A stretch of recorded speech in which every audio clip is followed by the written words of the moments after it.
Hello, welcome back to my channel. Dude, what happens when you don't want to hustle anymore? Because that's where I'm at. Hey, if you're new here, make sure that you subscribe to my channel, give it a thumbs up, and give me a comment and let me know what you think about the episode. If you're new to following me, not knowing necessarily about me, I'm a girl who wanted to be a makeup artist, and I moved to New York City in my mid-20s. I was like, yes, this is where I want to be. This is who I am. Like, I know that this is like what I'm called to do, who I'm meant to be. I wanted to be Pat McGrath, right? And I hustled for a long time. I lived in New York, the city of the hustle. New York never sleeps is such a good phrase for New York, because New York is one of those cities that, first of all, it does sleep, but it sleeps in a way where you sleep restlessly. Restlessly. You're always feeling like there's something more that you can do, and there's something more to achieve. And your friends reinforce it, because every time you're around them, they're talking about what they've done and what they're accomplished. Everybody's very future focused. It's a future focused city. What am I doing next week? What am I doing next month? What am I doing next year? What am I going to accomplish? Who am I going to meet? What am I going to do? Like, everything's do. So, a few years ago, I was like, okay, I want to move to California. I want more sunshine. And I did not expect to fall out of love with hustle. I didn't realize that moving physically to a different place would change me. Like, biologically, I am a different person. What happened for me is I moved to a different city that allowed me to slow down. So I'm a girl from North Carolina. I moved to New York, my mid-20s. I was like, yes, I finally made it. I'm in the city that I've dreamt to be in for the rest of my life. This was the city that defined me, made me feel like an adult, made me feel loved, and just like I was doing everything that I needed to do. And like, I just knew for a fact that I was in the city that I was going to spend the rest of my life with. And I talk about it like it's a person, because that's what it felt like. Then one day I just got tired. And honestly, I don't even know if COVID wouldn't have happened if I would feel the way that I feel right now. Like, I think if COVID may have never happened, I might still be living in New York right now. COVID gave us this reason to slow down. COVID gave us a reason to slow down. COVID said, hey, life is precious. The people around you are precious. Spending time with them is precious. And the more you spend time with the people you love, the more you understand that life is about more than hustling.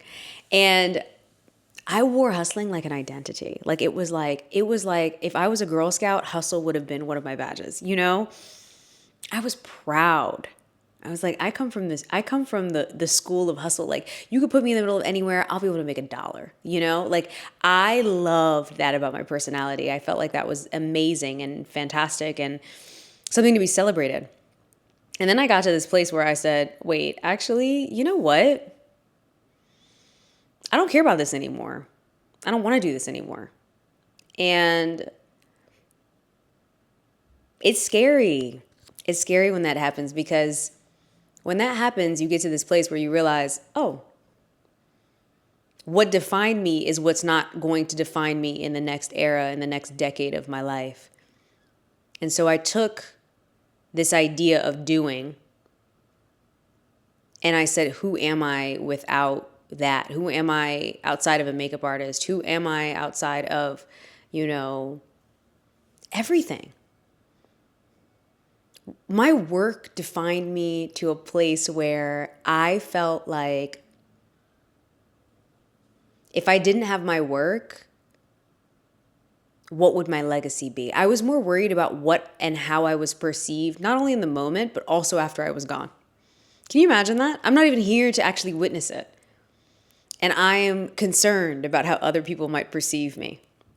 My level and need for perception to be at a certain place was so skewed that I wasn't even enjoying my present moment. So fast forward to this really big decision to move to LA. It took me about 3 years to make the decision. I never shared it with anybody. When I moved, I think a lot of people were surprised. I didn't do a going away party. I lived in New York for a decade, didn't even do a going away party. I think people were actually a little disappointed about that. But to me, I thought, when you go to a different city and you do a going away party, a lot of times it's because you're going to go to school or you're going to pursue a specific thing. And I felt so At the time, it didn't feel like what flow feels like to me now, because now I know that I was in flow, but I was starting to enter flow state, which is essentially just existing and figuring things out. And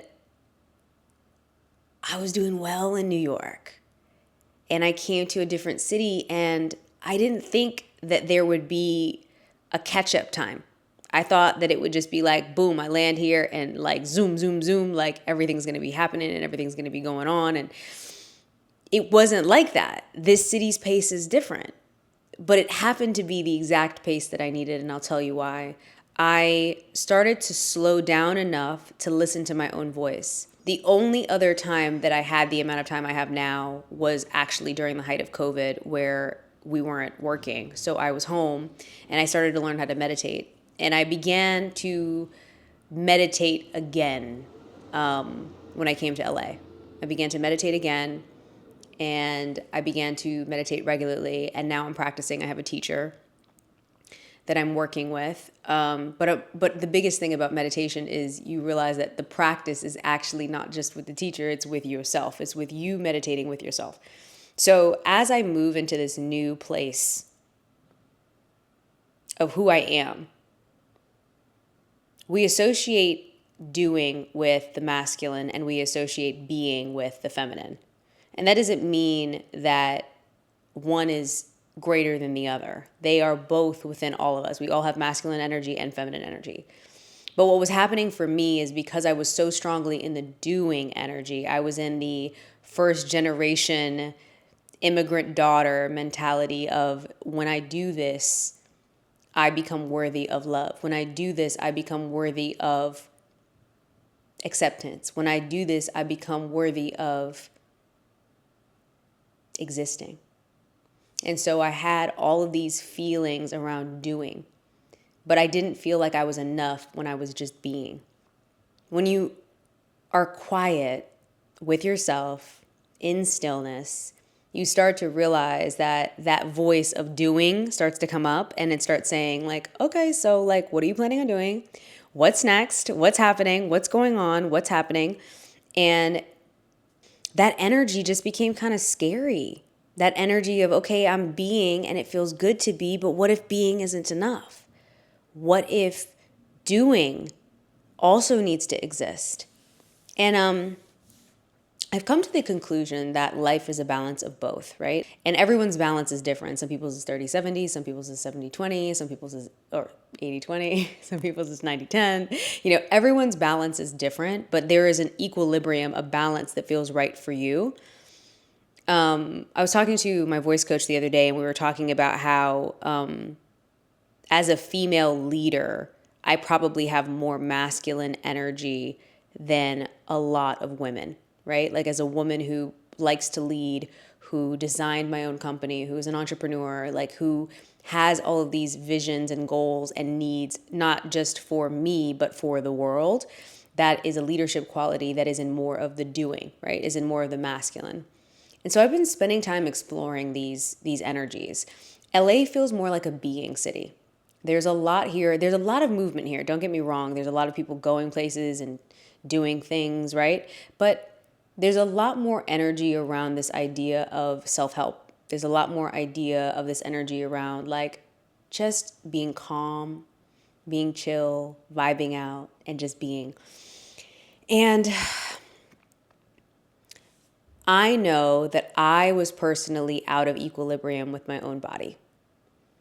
And I know that because there was this strong desire that I personally had to do things that weren't necessarily in alignment with what I wanted, but were actually in alignment with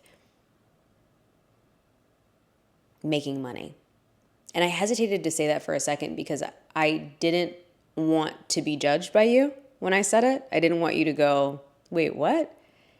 But when you're always in hustle mode, you're always thinking, okay, well, if I do this, I might enjoy it, but will it make me as much money as this?